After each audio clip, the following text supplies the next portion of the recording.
Dari Yesusnya ke Kristen ini loh yang saya maksud. Tapi mutar-mutar malah, wah Bang Suma tidak memberikan dalil dari tadi. Ini sudah berapa kali saya, apa sih? Jangan-jangan bapaknya yang tadi ini, yang pendeta. Siapa namanya? Dan Ada mirip, ada mirip-miripnya memang kuliah. Romes. Ya, Iya Bang Jai. Assalamualaikum Bang Jai. Waalaikumsalam warahmatullahi.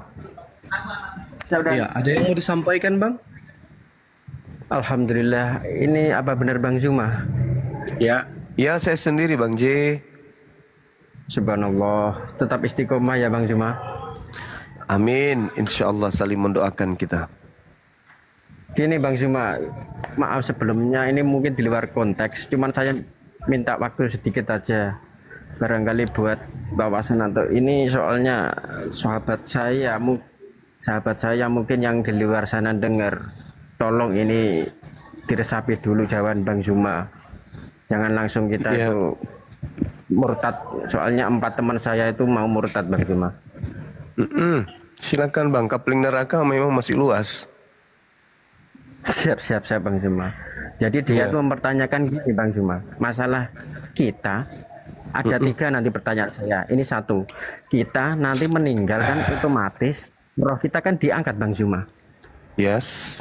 Kembali kepadanya. Nah, dia tuh mempertanyakan kalau roh kita diangkat kepada Yang Maha Kuasa, kenapa mayat itu harus disegerakan dikubur? Itu 1.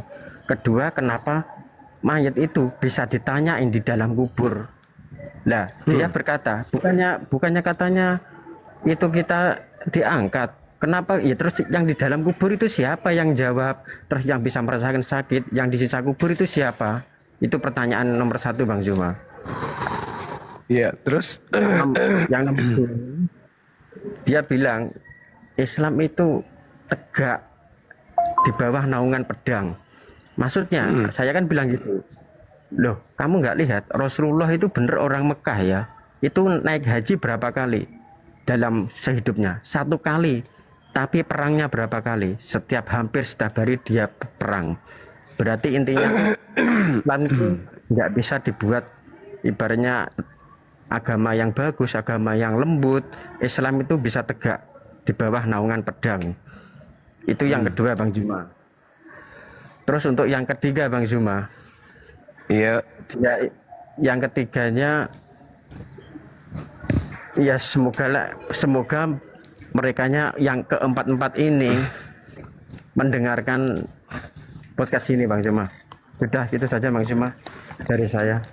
baik. Yang pertama tadi apa Bang? Diingatkan lagi, boleh? Kita jawab Yang satu-satu.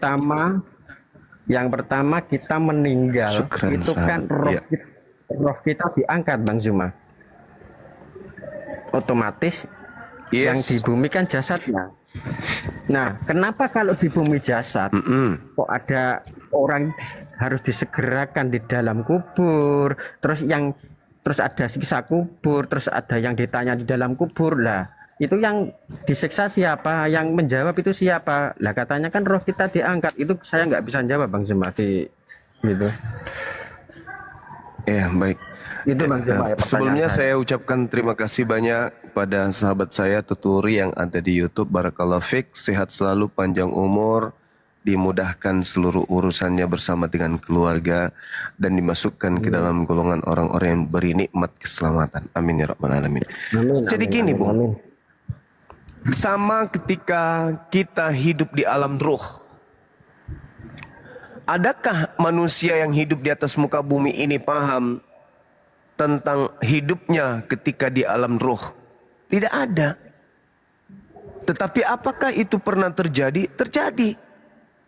Adakah kekuatan kita untuk mengetahui dan menembus alam ruh? Enggak ada. Adakah pernah kita itu kemudian berbicara kepada pencipta kita, ciptakan aku dalam bentuk wujud laki-laki atau perempuan, lahirkan aku di tahun sekian dari seorang ibu, dari seorang ayah? Tidak ada. Seketika pencipta kita mengadakan itu. Kita nggak bisa menerawang ke alam gaib, ke alam roh. Allah Subhanahu wa taala menjelaskan di dalam Al-Qur'an, A'udzu billahi minasyaitonir rajim. Wa iz ahasa rabbuka min bani Adam min zuhurihim dzurriyyatahum wa asyhadahum ala anfusihim alastu bi rabbikum qalu bala syahidna an taqulu yaumal qiyamati inna kunna an hadza ghafilin. Ingatlah ketika Tuhanmu mengeluarkan kamu dari tulang belakang anak cucu Adam, keturunan mereka. Dan Allah mengambil kesaksian terhadap ruh seraya berfirman, bukankah aku ini Tuhanmu? Mereka, kita manusia yang jasad ini sekarang menjawab pada masa itu, ya betul, engkau adalah Tuhan kami. Kami bersaksi akan itu. Kami lakukan yang demikian itu agar di hari kiamat kamu tidak mengatakan sesungguhnya ketika itu kami lengah terhadap ini. Jadi ketika jasad dipisahkan oleh roh, dipisahkan dengan roh, lalu dimasukkan ke alam di alam basyar, di alam kubur, manusia masuk ke dalamnya, lalu kemudian ditiupkan kembali, dimasukkan kembali rohnya ke dalam jasad. Apa masalahnya? Alam barzah itu apa masalahnya? Tuhan menciptakan jasad lebih dulu dalam rahim. Jasad sudah disediakan. Habis itu Tuhan masukkan ruh ke dalam jasad. Hidup. Jasad dimasukkan ke alam barzah. Habis itu dimasukkan jasadnya kembali. Hidup. Cuman masalahnya alam dunia dengan alam gaib itu tidak sama. Yang bisa melihat itu adalah orang-orang yang diberikan kemudian karamah, orang-orang yang diberi mukjizat oleh Allah, melihat alam kubur. Kita tidak bisa menempuh kehidupan itu. Jangankan alam kubur, coba ada nggak yang mengerti dan paham ketika dia terlelap rohnya kemana, dirinya di mana pada saat itu? Ada nggak? Kita ini ada lapar, haus, senang, gembira. Tapi pada saat kita tertidur, ada yang tahu kita di mana? Tak ada. Nah, saat itu apakah kita tidak ada? Ada kok. Dilihat sama orang kita ada kok.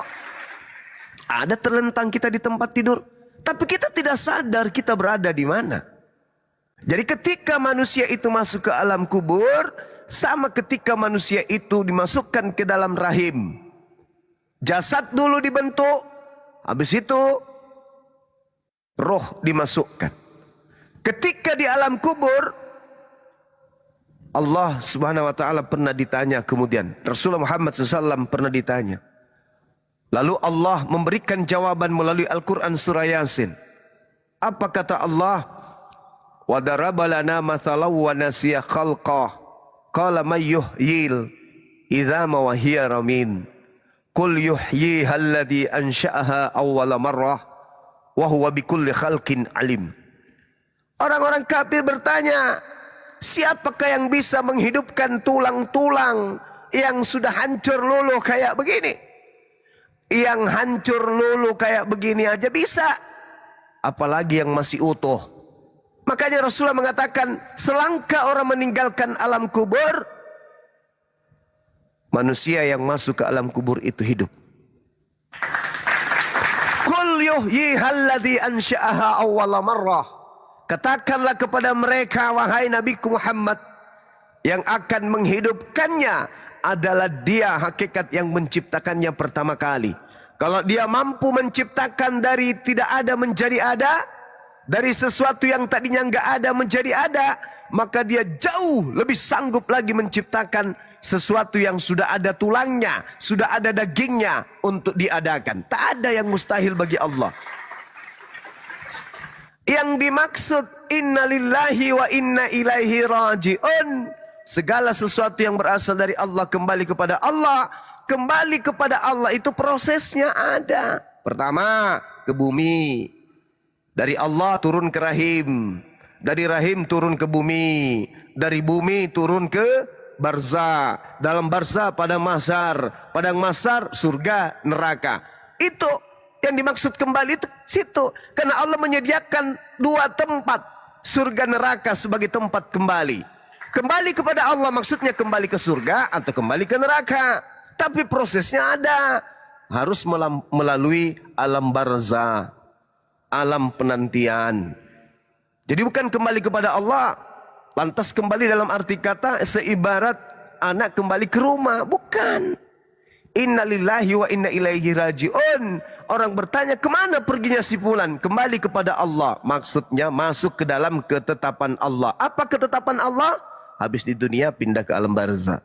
Habis alam barzah pindah ke padang mahsyar. Habis padang mahsyar, di sana kita dihakimi, diadili, diukur mana perbuatanmu yang dulu di dunia. Pertanggungjawabkan, tempat pertanggungjawabannya kembali kepada surga ataupun neraka. Itu yang dimaksud kembali kepada Allah. Kembali kepada ketetapan, ketentuan, penggarisan, aturan Allah. Itu yang dimaksud. Jangan dipikir inna lillahi wa inna ilaihi raji'un. Oh, sudah hidup di alam arwah, entah kemana-mana perginya. Bukan. Kembali kepada Allah, kembali kepada ketetapan Allah, bukan ketetapan kita. Itu maksudnya. Kalau kita maunya hidup aja terus di dunia. Tidak perlu ada aturan, tidak perlu kerja, dapat duit banyak, bahagia. Itu yang kita mau. Tapi bukan. Kembali kepada Allah. Maksudnya kembali kepada aturan Allah. Habis hidupmu di dunia, kamu akan pindah ke alam barzah. Alam barzah tidak bisa kita terawang seperti kita melihat seekor sapi yang lagi dipotong. Bukan. Alam barzah punya kehidupan sendiri. Selayaknya kehidupan di alam rahim tidak bisa menelaah kehidupan di alam bumi. Layaknya kehidupan di bumi tidak bisa menerawang ke alam rahim. Alam rahim tidak bisa menerawang ke alam ruh. Kenapa? Status kita ini ciptaan. Seibarat meja tidak bisa menerawang yang membuat meja. Kita ini makhluk. Di luar kita ada yang disebut Khalik, pencipta. Sekira begitu, Bung. Kedua apa pertanyaannya?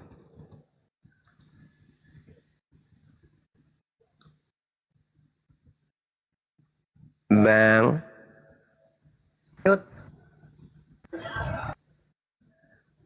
Mute-nya dibuka, Bang. Sorry, mute-nya dibuka.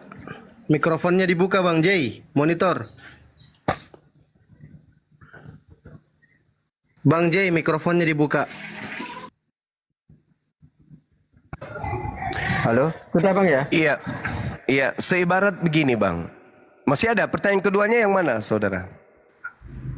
Pertanyaan kedua yang tadi Bang, yang bahwasannya baginda Rasulullah itu kan sebelumnya itu dia bilang gini Bang, siapa bilang agama Islam itu agama lembut, agama kasih, agama Terus saya tanya, loh kamu kok bisa bilang begitu? Kamu nggak tahu ya, Islam itu tegak di bawah naungan pedang. Loh, kamu bisa itu dalilnya dari mana? Kamu tahu Rasulullah selama hidup itu 41 apa gimana itu Bang, intinya dia tuh naik haji cuma 1 kali, tapi kamu tahu jihadnya berapa kali? Hampir berhari-hari beliau perang gitu Bang. Iya. Nabi Musa alaihi salam datang membawa seperangkat ajaran. Ajarannya cakupannya skala kecil dan ruangnya pun kecil. Implementasinya sempit. Peruntukannya juga terbatas. Itu ajaran Nabi Musa. Sekali lagi, Nabi Musa turun ke atas muka bumi membawa risalah. Salah satu risalah yang ada di dalamnya adalah perangi, bunuh, tumpas, habisi, kejar, usir orang-orang yang diperintahkan untuk diberlakukan seperti itu. Itu dulu skala kecil. Meskipun skala kecil, meskipun terbatas hanya kepada oknum, golongan, sebagian saja, bukan seluruh anak keturunan Adam, Allah memberikan penggarisan. Bunuh, rampas, habisin, jangan kau biarkan apapun yang bernapas, perangi, bunuh. Padahal ajarannya hanya untuk sementara. Karena kalau tidak demikian, ingat saudara, manusia itu memiliki 3 keadaan. Yang pertama, makhluk rasional, punya intelektual. Yang kedua, manusia itu kehendak free will. Yang ketiga, manusia itu diuji. Lapar, haus. Karena lapar dan haus, manusia bisa menghalalkan apapun. Coba, ada orang lapar, ada orang haus. Didatangkan nasihat-nasihat kepadanya. Sibuk memikirkan kepentingan dunianya. Diuji, anaknya sakit, istrinya kabur, harta terjual, ditipu, dianiaya, tersalimi. Datang kita menasihati, sulit untuk menerima kemudian nasihat. Karena diuji, maka apa yang terjadi? Orang seperti ini halal semua untuk ia lakukan.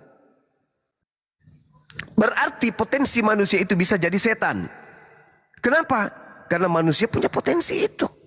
Nabi Musa datang mengajarkan mereka untuk menjadi manusia. Apa yang terjadi? Padahal perintahnya bunuh. Jangan kau biarkan apapun yang bernapas untuk hidup. Itu perintah Tuhan kepada Nabi Musa, kepada orang-orang yang ada di sekelilingnya. Apa hasilnya? Tetap saja ajaran Nabi Musa itu diobrak-abrik oleh kaumnya sendiri. Padahal sudah tegas, diberikan senjata untuk membunuh, mukjizat kemudian untuk meluluhlantahkan kehidupan manusia yang ada di depannya sebagai pembangkang. Faktanya, tetap aja ajaran Nabi Musa itu diobrak-abrik oleh mereka. Yang kedua,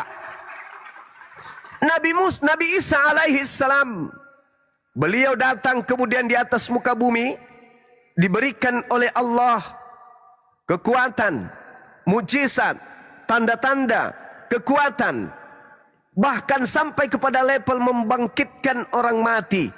Tapi apa yang terjadi? Apakah ajarannya bisa diamankan? Apakah ajarannya kemudian bisa diselamatkan? Tidak. Ajaran Nabi Isa alaihissalam meskipun didatangkan dengan berbagai macam mukjizat untuk kemudian memperlihatkan kepada kaumnya Bani Israel agar mereka tunduk kepada Nabi Isa alaihissalam, faktanya tidak. Bahkan mereka dengan pongahnya, dengan sombongnya menciptakan ajaran baru di luar ajaran Nabi Isa alaihissalam. Bahkan mereka membuat Tuhan-Tuhanan. Bahkan Nabi Isa sendiri yang dianggapnya menjadi Tuhan. Padahal perintahnya sudah sangat jelas. Berlapis aturan Tuhan datang kepada Bani Israel. Dari Nabi Abraham, Nabi Ishak, Nabi Yakub, turun sampai kepada Nabi Isa alaihissalam. Ajarannya diobrak-abrik. Padahal sekali lagi, ajaran itu hanya skala prioritas hanya untuk Bani Israel. Tetapi faktanya tetap aja hancur. Sementara Allah punya misi. Apa misi Allah? Menciptakan manusia agar manusia itu bisa selamat. Wa qulil haqqu min rabbikum. Kebenaran itu sudah datang dari Allah. Seluruhnya. Seluruhnya. Sudah ditorehkan kebenaran itu. Tapi tetap saja ditolak. Apa kata Nabi Musa? Wa isqala Musa ya Bani Israel inni rasulullahi ilaikum. Apa? Wa isqala Musa. Dia katakan waqad ta'lamuna anni rasulullahi ilaikum. Aku ini utusan Allah kepadamu wahai Bani Israel. Aku diutus dengan mujizat, tanda-tanda, kekuatan yang aku perlihatkan di hadapanmu. Tapi kenapa engkau selalu menyakiti aku? Kata Nabi Musa. Kenapa? Apa yang kau minta? Aku minta kepada Tuhanku untuk segera dikabulkan untukmu. Tapi kenapa engkau selalu menyakiti aku? Itu Nabi Musa. Maka kekuatan Nabi Musa tidak mampu kemudian menaklukkan Bani Israel. Kekuatan Nabi Isa tidak mampu menaklukkan kemudian Bani Israel. Skala kecil. Hanya Bani Israel tak mampu. Lalu bagaimana dengan baginda Rasulullah Muhammad SAW yang diutus untuk seluruh isi bumi? Apakah dia hanya datang sebagai lelucon? Mau jadi pelawak? Hanya datang dengan menggunakan dalil-dalil dalam mulut tanpa ada action. Hanya itu aja. Sementara tugasnya begitu berat. Dia harus menjadi rahmat atas alam semesta. Dia harus menaklukkan hukum-hukum kepada seluruh manusia. Di mana manusia adalah makhluk yang menjadi setan pun bisa. Manusia makan baja pun bisa. Manusia minum aspal panas pun bisa. Manusia menelan gedung-gedung pun bisa. Manusia itu adalah makhluk yang bisa memakan apapun yang ada di depannya. Terus datang seorang nabi yang harus hanya bisa berlembut-lembut gitu. Nabi Isa aja yang dahsyatnya minta ampun bisa hancur ajarannya oleh umatnya. Nabi Musa aja yang bisa membuat lautan terbelah, ajarannya hancur lulu lantah oleh kaumnya. Bagaimana Nabi Muhammad? Kalau hanya datang sebagai pembawa berita saja.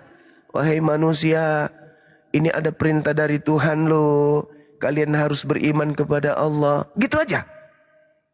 Sementara dia diutus kepada bukan kaum yang beradab. Nabi Muhammad diutus bukan kepada manusia-manusia yang punya etika dan moral yang sudah masuk di dalam kategori manusia yang baik.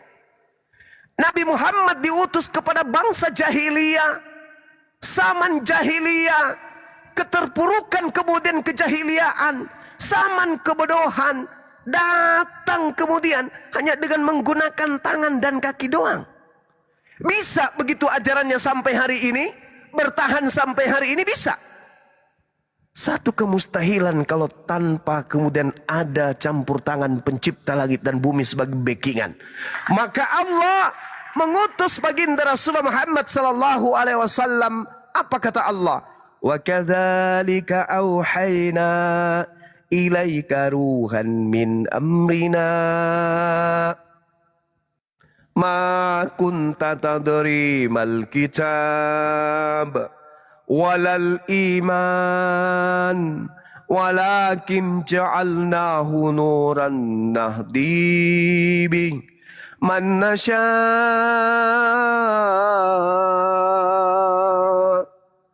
man nasha man nasha'u min ibadina wa innaka latahdi ila siratim mustaqim.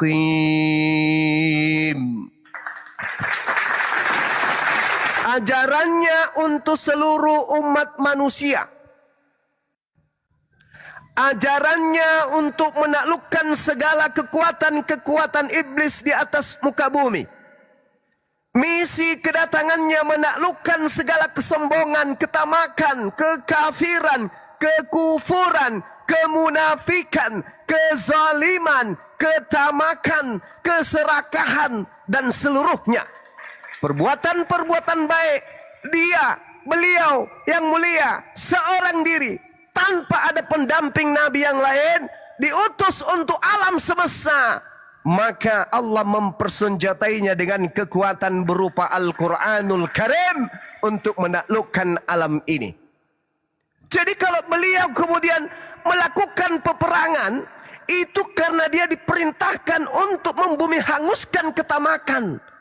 Diperintahkan oleh Allah untuk membimbing manusia kepada jalan kebenaran. Tidak bisa manusia itu hanya dengan dinasihati. Manusia harus ditegasin. Coba lihat di negara kita ini. Aparat kita ada di mana-mana. Ribuan. Seragam lengkap. Pagi-pagi mereka udah siap apel pagi. Mereka disebar di seluruh penjuru jalan raya. Mereka dengan sigap, dengan sabarnya berpanas-panas, berhujan-hujan. Hanya untuk sekedar menertibkan lalu lintas. Taatkah kita seluruhnya?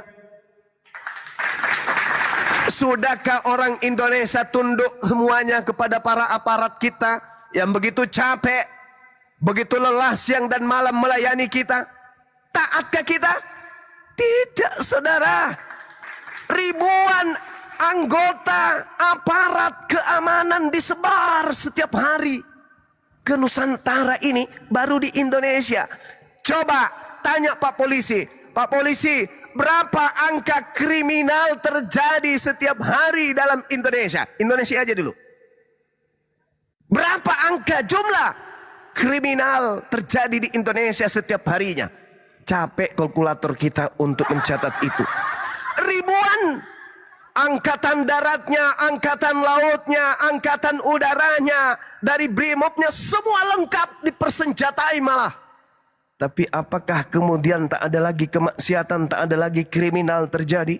Tetap ribuan loh. Puluhan ribu, ratusan ribu. Itu di Indonesia. Nabi Muhammad seorang diri datang bukan untuk Indonesia toh. Datang untuk alam semesta. Hanya dengan kitabullah Al-Quranul Karim. Indonesia yang diporak-porandakan kemudian oleh penjajah. Ketika ajarannya la ilaha illallah Muhammadar Rasulullah. Indonesia menjadi merdeka, damai, sejahtera. Itu di zaman sekarang, Paman. Zaman jahiliyah. Na'udzubillah summa na'udzubillah. Orang belum mengenal peradaban. Orang belum mengenal etika moral. Nabi Muhammad datang. Maka kalau Nabi Muhammad melakukan satu tindakan, wajar. Toh dia tidak pernah membunuh manusia. Dia hanya mengajarkan manusia untuk kembali kepada Allah. Dia menjadi pembimbing kepada manusia.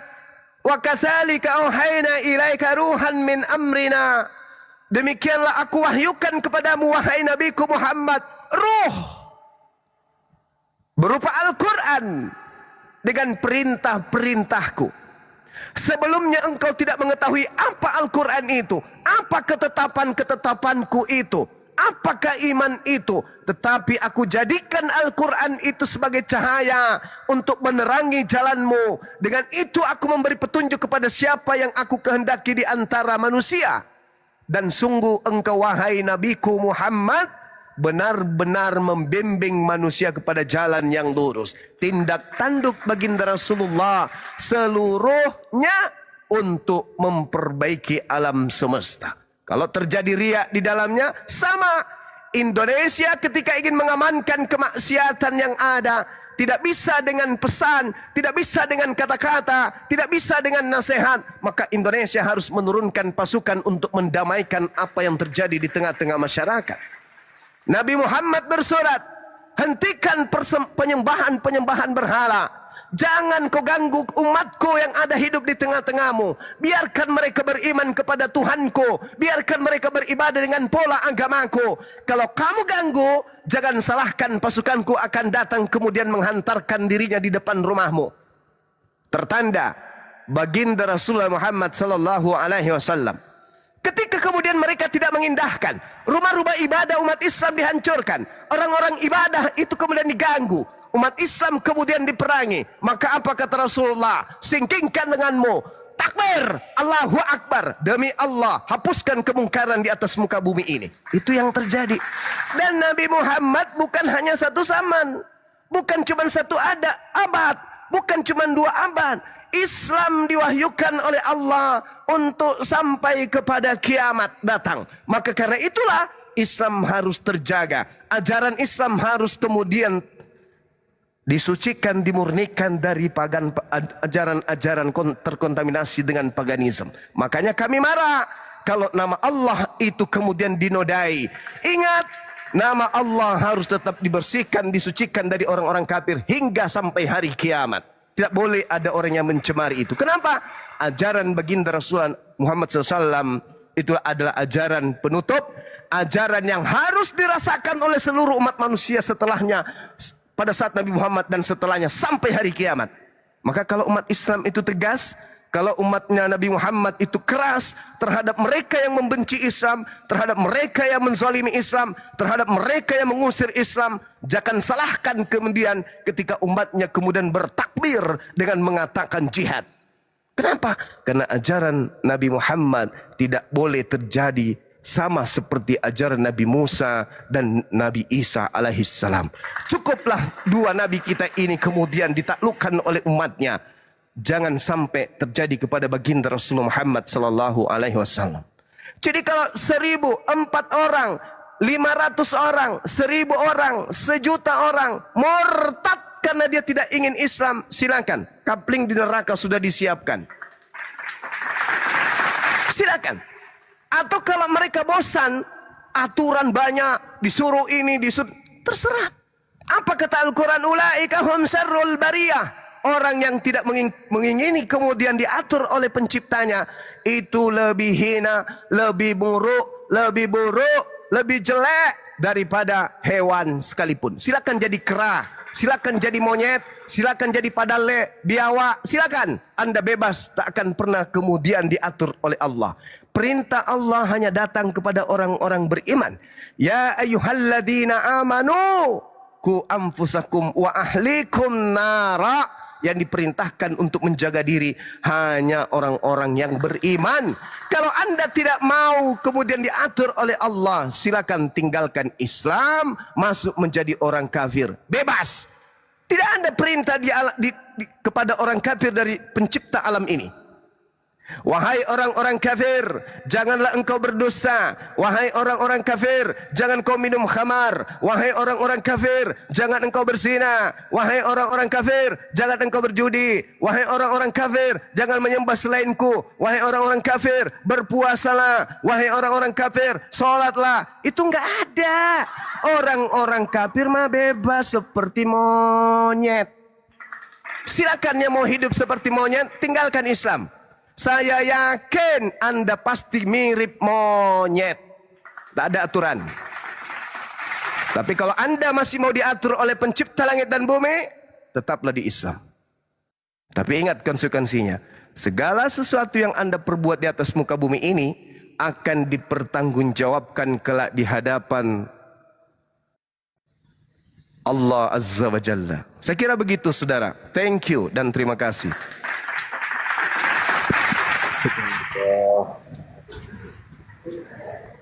Alhamdulillah Bang Juma.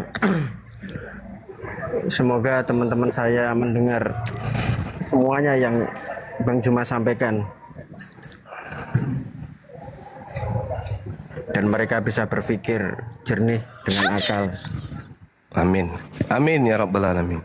Soalnya Kasih, jujur Bang Juma, saya nggak ikhlas dunia akhirat kalau mereka murtad, itu saya nggak ikhlas. Soalnya dari kecil itu ya namanya teman sepermainan lah. Jujur saya nggak ikhlas. Iya, Terima kasih, nggak Bang apa-apa Juma. bang. Iya, hilang 4, masuk 4 juta. Apa-apa. Saking stresnya orang sebelah, Ya, mati-matian menghujat Islam tapi tak ada satupun yang mereka murtadkan. Tapi kalau ada kemudian yang mengatakan meninggalkan Islam, ya silakan. Mau paman Rasulullah aja kok menolak Islam. Apalagi orang-orang zaman sekarang yang begitu banyak cobaan, ujian, kenikmatan-kenikmatan di dunia. nah Orang yang itu loh, maksudnya kenapa kok melihat finansial gitu loh? Kalau kan nggak kekal di sini, kita tuh nggak kekal gitu loh. Abadan abadi ya surga gitu loh. Ya itulah ujian bang. Itulah ujian. Mudah-mudahan mereka hidup kekal dengan harta yang mereka kejar. Siap-siap Bang Kita Juma. kita lihat Qarun. Kurang miskin apa sih Qarun? Kunci gudang-gudang emasnya, gudang hartanya saja itu sampai dipikul. Kuncinya tok. Kunci gudang dipikul. Ini jangankan kunci gudang harta, mungkin kekayaan juga yang cuman kejar makan siang, tidak makan malam. Tapi kemudian meninggalkan kehidupan sebagai Islam. Qarun, orang yang paling kaya di atas muka bumi ini, mana beliau sekarang? Gak ada, mati, kembali mempertanggungjawabkan. Tidak dibawa mati harta itu. Iya. Iya, gak ada itu. Paling juga hidup 10 tahun ke depan, 20 tahun, 50 tahun paling lama. Habis itu innalillahi wa inna ilaihi rajiun. Dah selesai. Tak ada lagi pilihan. Selangkah masuk ke alam kubur, tak ada pilihan. Urusan kita hanya berhadapan dengan pencipta. Urusan kita berhadapan dengan kehidupan berikutnya. Nggak ada lagi. Kalau di dunia kan masih ada pilihan tuh. Mau jadi Kristen atau mau jadi Islam. Pikir-pikir dulu deh. Ke Islam nggak ya? atau tetap aja di Kristen ya. Itu pilihan, masih bisa Anda memilih, masih bisa ada solusi. Tapi kalau Anda sudah terjepit oleh perut bumi, tak ada pilihan. Apa yang kamu lakoni di dunia, itu yang kau rasakan di perut bumi. Tak ada pilihan. Ini ternyata disiksa di sini ya. Kalau mati dalam keadaan kafir, aku kembali masuk Islam. Gak ada. Udah selesai tugasmu di dunia. Seibarat kehidupan kita ini, saya kasih perumpamaan. Kita dicipta oleh Allah. Allah ini pemilik kapal. Kapalnya besar, kapal pesiar. Diumumkanlah kemudian oleh pemilik kapal, wahai penumpang yang ada di kapalku, sedikit lagi satu persatu di antara kalian aku antar ke pelabuhan. Turunlah kalian ke pelabuhan itu. Ingat, saya sandarkan kapalku ini menunggu kalian mengisi, mengambil bekal sebanyak-banyaknya. Turun ke pelabuhan, turun ke pantai itu. Saya akan tiupkan kemudian kode di kapal ini. Apabila masa waktumu sudah selesai untuk mencari bekal di pelabuhan atau di pantai atau di kampung tersebut, maka aku akan memberikan kode dari sini. Entah aku kirimkan sinyal rambutmu sudah mulai satu persatu memutih, entah kumismu sudah mulai berguguran. Kok kumis pula berguguran. Entah gigimu yang mulai satu persatu minta izin pamit, entah itu engkau sakit-sakitan, itu sudah kode ya. Tanda bahwa kamu sedikit lagi akan dipanggil untuk naik kembali ke kapal. Aku turunkan engkau, tugasmu mencari bekal sebanyak-banyaknya. Kenapa? Karena ini belum final. Masih ada beberapa pelabuhan yang akan kita lalui. Kita masih mau berlayar ke tempat yang semakin menuju kepada tempat kita berlabuh untuk selama-lamanya. Turunlah engkau wahai si fulan. Sekali lagi aku ingatkan, turun. Kamu ambil bekal sebanyak-banyaknya. Di sana tersedia bekal sebanyak-banyaknya. Dan semudah-mudahnya engkau mendapatkan bekal itu. Tapi ingat, ini pesanku. Kata sang pemilik kapal, ingat ini pesanku.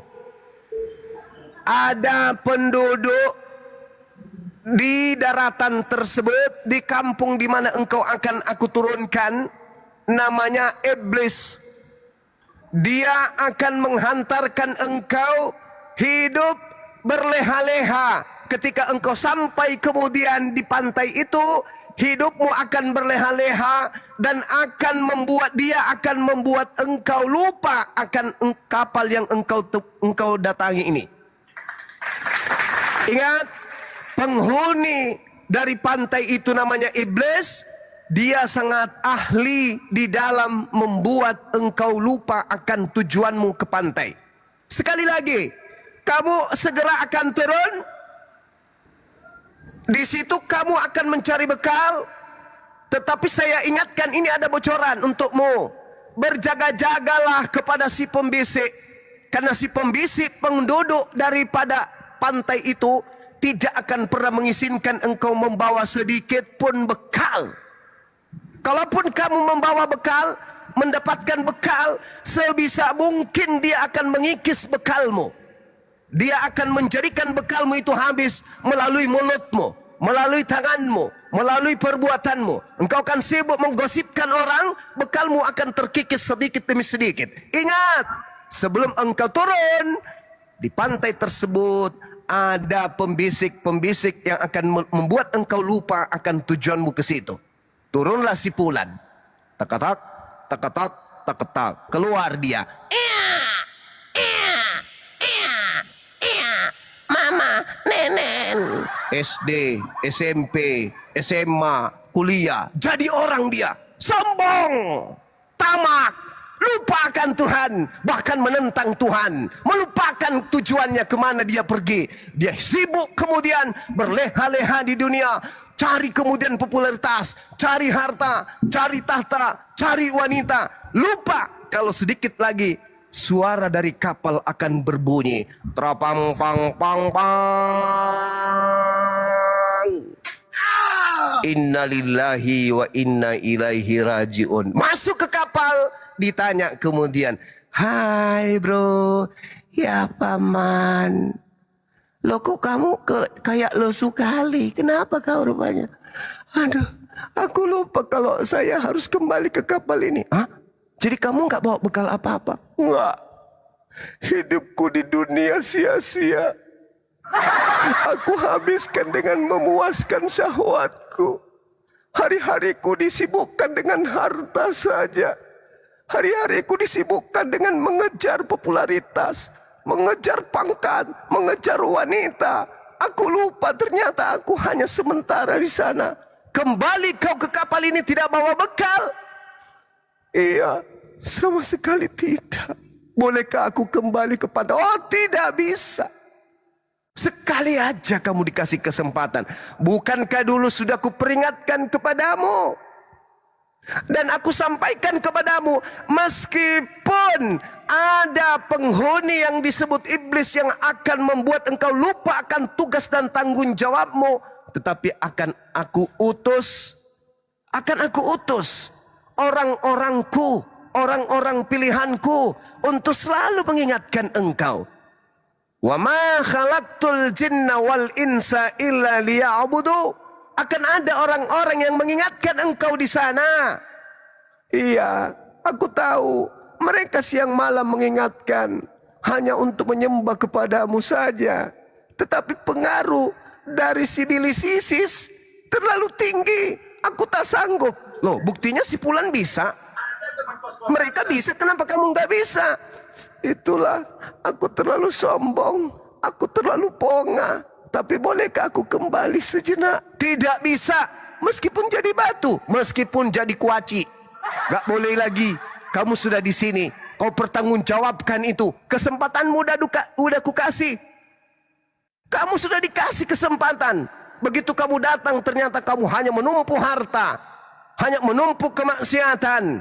Padahal kiri kananmu kau lihat. Kemarin kau bercanda dengannya, kemarin kau teleponan samanya. Tiba-tiba saja innalillahi wa inna ilaihi rajiun. Kamu gak jadikan itu pelajaran. Kemana orang yang tadinya bersamamu? Kemana orang yang tadinya bercanda denganmu? Kamu lupa kalau kamu pun akan mengalami hal yang sama. Aku sebenarnya sering mengantar mereka kemudian ke pemakaman. Lalu, ya itu lagi sibilisis. Makanya di Islam itu diajarkan, a'udzubillahi minasyaitonirrajim. Aku berlindung kepada Allah dari godaan setan yang terkutuk.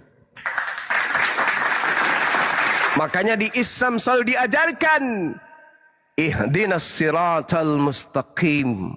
Tunjukkanlah aku kepada jalan yang lurus. Cakupannya, hindarkan aku kepada pengaruh-pengaruh yang membuat aku lupa kepada penciptaku. Sekarang kamu udah masuk di kapal? Iya. Ya, kita akan berlabuh. Kita tunggu penumpang-penumpang yang lain. Kamu di sini rasakan kemudian tanpa bekal. Kamu di sini seorang diri, tak ada yang akan menemanimu. Sampai kemudian seluruh penumpang yang masih ada di pantai itu naik ke sini. Kau tunggu ya. Sampai kapan Tuhan? Ya mungkin 1 miliar tahun lagi ke depan. Hah? Dalam keadaan menderita seperti ini? Yes. Kau rasakan itu akibat perbuatanmu sendiri. Itulah yang terjadi. Tapi ketika si Fulan naik, dipanggil. "Hei si Fulan, ini sudah waktumu kembali." "Inna lillahi wa inna ilaihi rajiun." Bergemuruh sampai langit ke-7. Wow. Umatmu wahai Nabi Muhammad yang satu ini, bercahaya, berkilauan, harum semerbak. Bekalnya, Masya Allah. Ternyata beliau ini adalah ahli pemaaf. Suka kemudian memaafkan orang lain. Suka kemudian beristighfar, bertobat kepada Allah. Mencari ridha Allah. Sayang kepada keluarganya. Ridha kepada kedua orang tuanya. Cinta kepada anak-anaknya. Senantiasa lisannya memberikan ketenangan. Orang-orang damai ketika ia ada. Orang-orang rindu ketika ia tak ada. Ini umatmu wahai Nabi Muhammad. Begitu dia naik ke kapal, subhanallah bekalnya langsung bisa menghidupinya sampai kepada surga. Apa kata Allah? Tunggulah di sini sampai seluruh penumpang naik. Dan engkau merasakan nikmatnya bekal yang engkau bawa. Nikmati bekalmu. Ini bekal yang kau cari. Ini upahmu yang kau cari. Pada saat yang lain sendal jepit pun tak mampu dia bawa. Engkau membawa bekal yang begitu banyak. Nikmati sampai hari kiamat. Untuk kau dibangkitkan kembali. Wa daraba lana mathalan wa nasiya khalqa. Maka ada dua pilihan. Ketika kita diturunkan oleh Allah ke atas muka bumi ini untuk mencari bekal. Makanya mohon izin, di dalam kitabnya orang Kristen, Yesus berkata begini, perbanyaklah harta surga. Sebab harta surga tidak lekang dimakan karat. Maka Allah menjanjikan pula kepada mereka yang memperbanyak bekal, jannatu adnin yadkhulunaha wa man salaha min abaihim wa aswajihim wa surriyatihim. Orang yang memperbanyak amal kebajikan, memperbanyak harta kemudian untuk akhiratnya, amal-amalnya. Apa kata Allah? Aku masukkan kalian ke dalam surga bersama dengan pasangan kalian, anak-anak kalian dan cucu-cucu kalian. Betapa bahagianya orang yang seperti ini. Berbeda dengan orang-orang yang lalai, yang lupa hanya mengejar harta dunia. Padahal harta dunia itu bisa dibawa mati apabila harta dunia itu dipakai pada jalan yang diridai oleh Allah. Ini yang terjadi. Ada juga yang di dunia hanya nyanyi-nyanyi tok. Nyanyi-nyanyi aja terus kerjanya.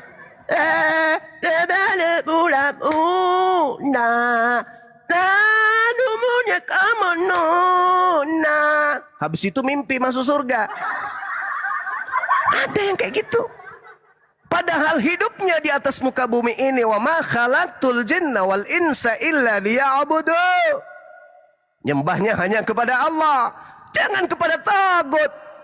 Nyembahnya kepada Allah, pencipta langit dan bumi. Ada yang kayak gitu. Belum apa-apa udah kena stroke. Otak sudah nggak berfungsi. Hanya karena disuntik formalin. Kalau kamu melakukan ini, macut juga. Kalau kamu kayak gini, macut juga. Kalau kau tinggalkan itu, macut juga. Jangan kau ikuti ini, supaya kau masuk juga. Ada yang kayak gitu. Nyanyi aja terus kerjanya.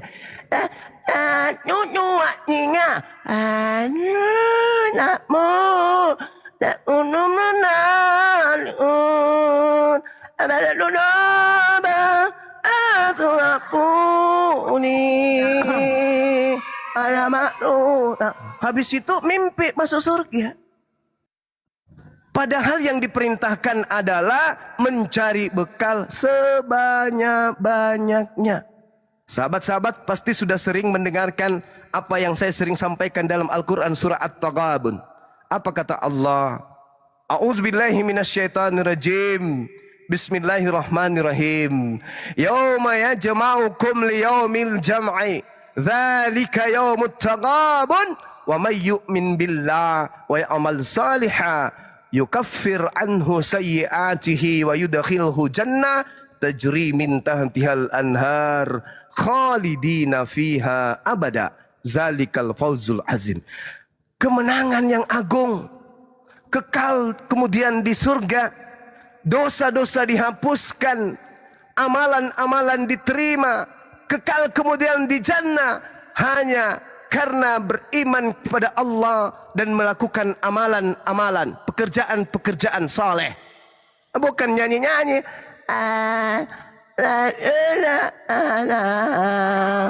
Bukan. Tetapi harus implementasi ketaatan kepada pencipta langit dan bumi.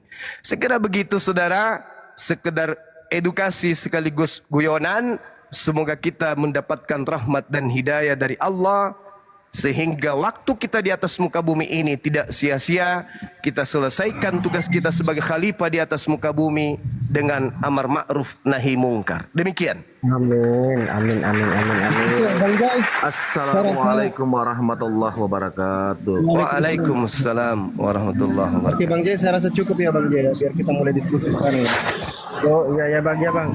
Saya izin turunkan Bang Jai, makasih banyak ya. Ya sama-sama bang. Ya, assalamualaikum warahmatullahi wabarakatuh. Waalaikumsalam warahmatullahi wabarakatuh. Ini ada Bang Zuma asli atau KW ini ya? Kok masukkan di dia? Iya. Ya, kita jadikan ini yang asli gimana Bang Zuma? Motivasinya apa bro?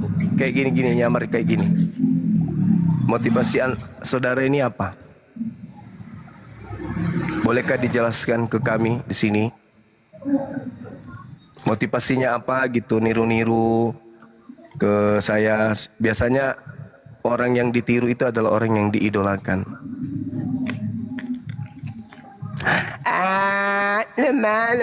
Leman. Ya,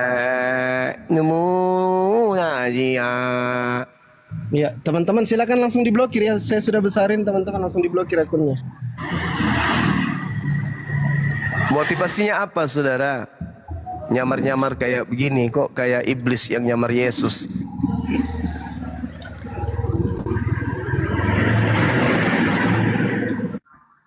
Motivasinya apa gitu loh. Coba bicara dulu biar kita lihat. Kalau misalnya Anda butuh koin 1000 orang di sini, saya minta lemparkan koin. Tapi bicara dulu motivasi Anda nyamar-nyamar kayak begini itu apa? Diajarkan di agamamu kah? Kepada orang Yahudi, nyamar Yahudi, penganut Taurat, nyamar sebagai penganut Taurat, kepada Bang Suma, nyamar sebagai Bang Suma. Itukah yang diajarkan di agamanya?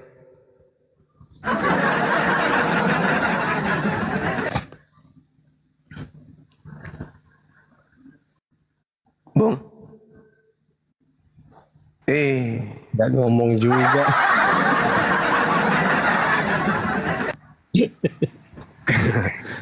Kasihan. Peta lempu di mana posisi, Kanda? Ya di rumah Gundra. Oh, di rumah. Kita di mana? Masih di rumah juga ini, mau ke lokasi sebentar. Ke Moncoloe. Di perumahan di Tanra Lili.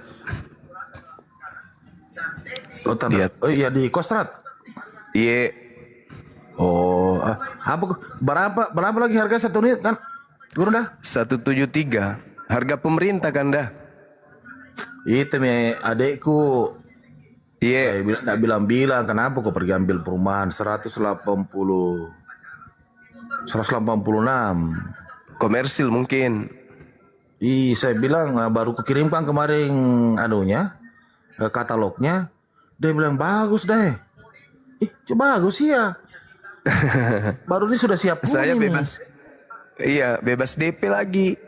Nah, gitu. Iya. Masuk langsung terima kunci. Itu bisa bilang.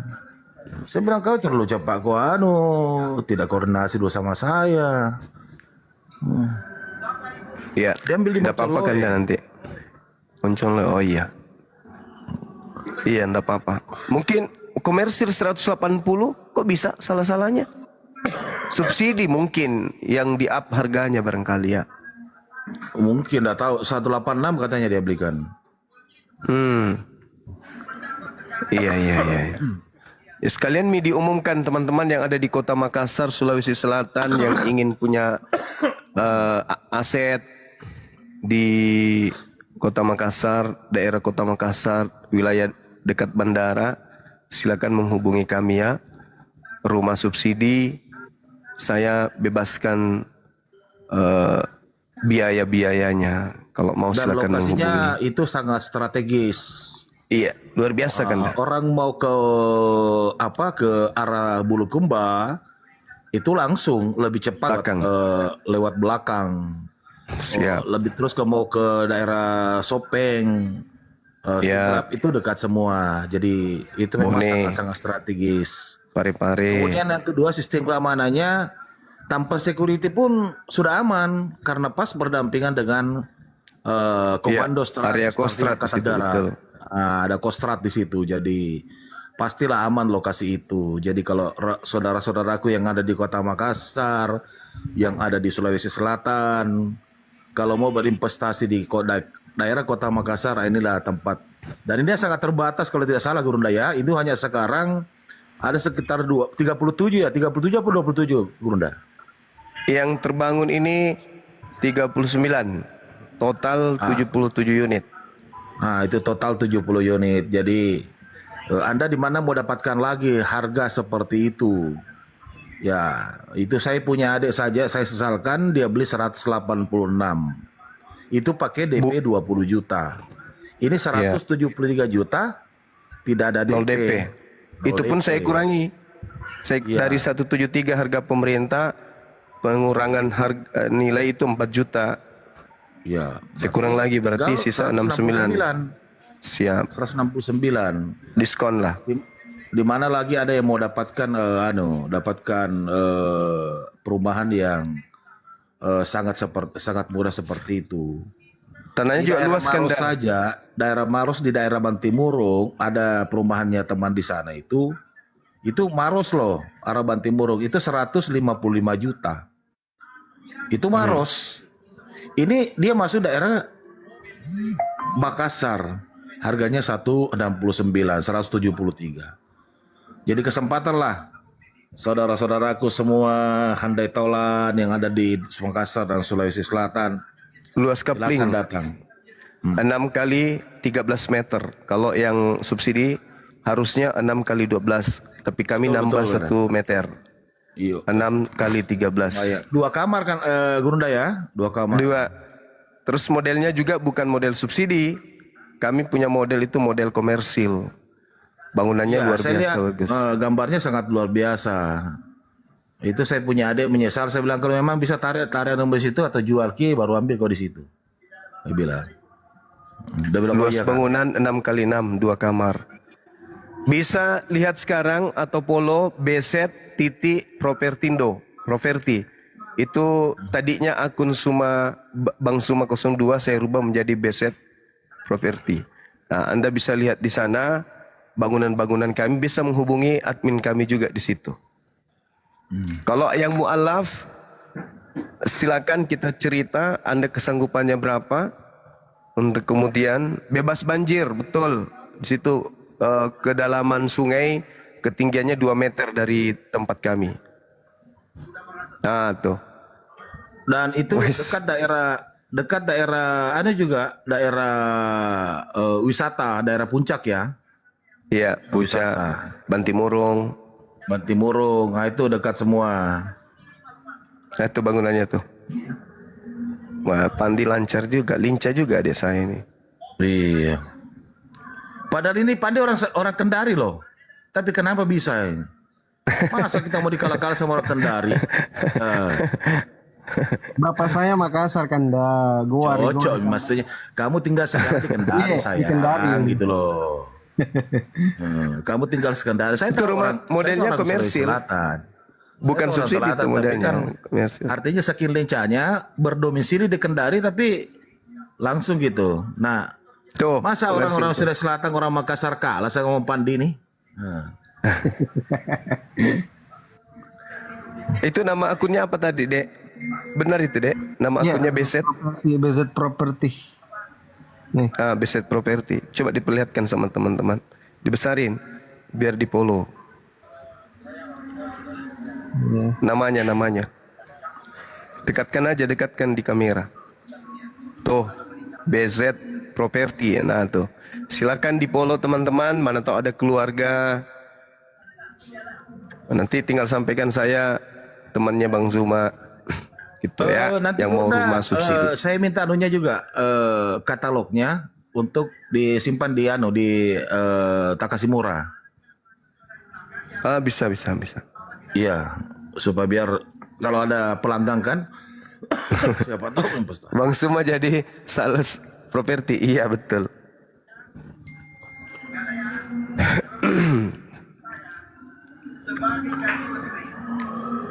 Nah, tuh isi dalamnya. Ini bangunan yang baru, saya sudah minta ke manajer lapangan supaya plafonnya itu dibuat seperti komersil betul-betul. Plafon tersusun, nanti ada lampu di tengah di dalam. Masya Allah. Jadi kita Wah, bukan I- bukan itu betul. bukan subsidi itu Kalau Gurunda. ya kan ini kan dah, masih datar plafonnya.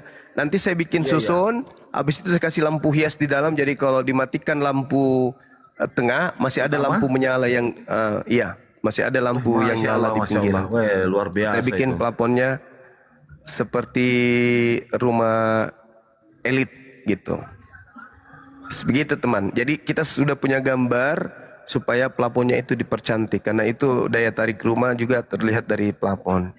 Angsurannya 1,1 per bulan. Selama 10 tahun 20 kan ya? tahun. Kalau dia 20 ya. 15 tahun 1,3, 15 tahun 1,8. Tapi kalau seumpamanya kayak gini Gurunda, ada yang itu oke memang 0%, 0 bunga gitu kan. Nah, kira-kira dia bilang, saya pengen dong kira-kira DP 20 atau 30 sampai 50 juta. Berarti angsuran lebih murah. Berarti angsuran di bawah 1 juta berarti Gurunda ya? Iya, betul. Masya Allah, Masya Allah. Kemudian waktunya juga bisa barangkali berkurang gitu ya waktunya. Iya, betul. Nah, Masya terus Allah. yang kedua Gurunda, kalau seumpamanya kayak seperti ini, saya ini kebetulan di luar negeri nih, saya TKW seumpamanya. Iya. Saya pingin Gurunda, tapi saya tidak bisa untuk mencicil. Bagaimana kalau semuanya saya dikasih keringanan punya cash lunak 1 tahun atau 2 tahun, gimana katanya? Cash lunak itu bisa dibicarakan kan dah? Oh iya. Iya, bisa dibicarakan. Ada yang solusi kayak gitu. Atau Ya, ada karena kayak teman saya. kebetulan ada juga teman saya yang punya perumahan di daerah Goa. Itu 185 juta itu cash lunak. Cash lunak itu selama 3 tahun. Selama 3 tahun. Tapi harus ada DP awal itu sekitar 50-an. Tinggi kali. Kita nggak ada DP. Enggak, maksudnya itu cash lunaknya itu. Oh ya, cash lunaknya. Siap. Cash lunaknya pembayaran pertama itu minimal 50. Ya.